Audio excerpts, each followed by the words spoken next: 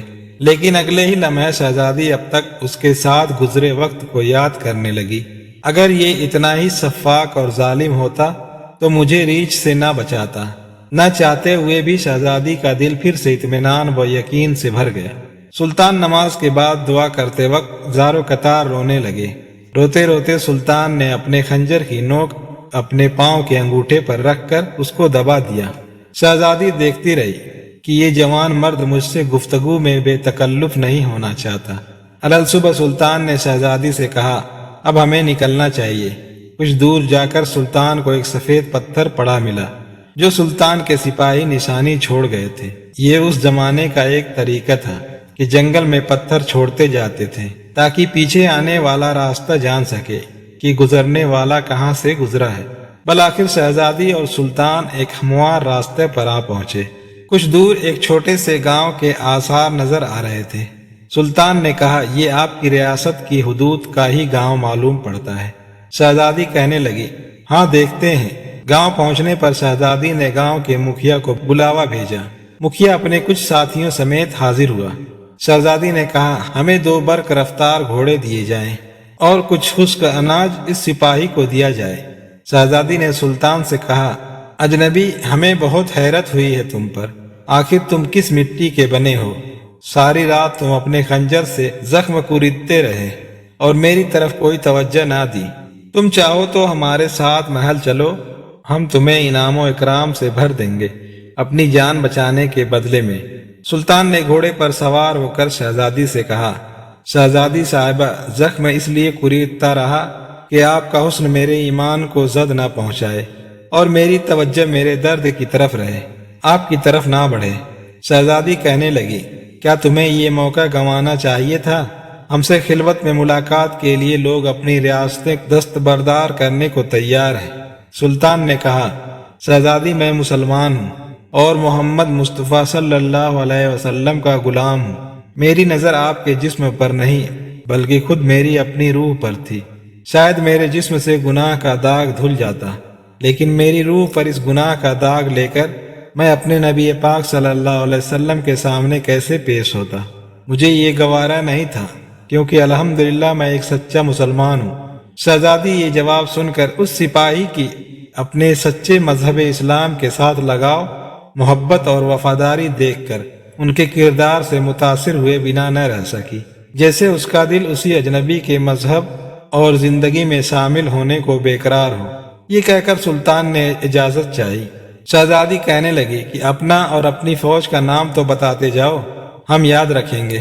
سلطان نے چادر سے نقاب اوڑھا، تیر ترکش کندھے پر ڈالے، تلوار اپنے میان میں ڈالی اور گھوڑے کی رکابیں پکڑتے ہوئے بولے، شہزادی، میرا نام ہے سلطان محمود غزنوی اور میں ہی غزنی کی عظیم الشان فوج کا سپہ سالار اعظم اور سلطان ہوں۔ یہ کہہ کر سلطان نے گھوڑے کو ایڑ لگا دی اور سرپٹ دوڑتے ہوئے آنکھوں سے اوجھل ہو گئے۔ سبحان اللہ! یہ تھے اللہ اور اس کے رسول صلی اللہ علیہ وسلم کے سچے وفادار۔ ایسے تھے اسلامی سلطنت کے حکمران اور مسلمان بادشاہ اور کامل ایمان والے۔ آج ان کے نقش قدم ہم سب کے لیے راہ نجات ہے۔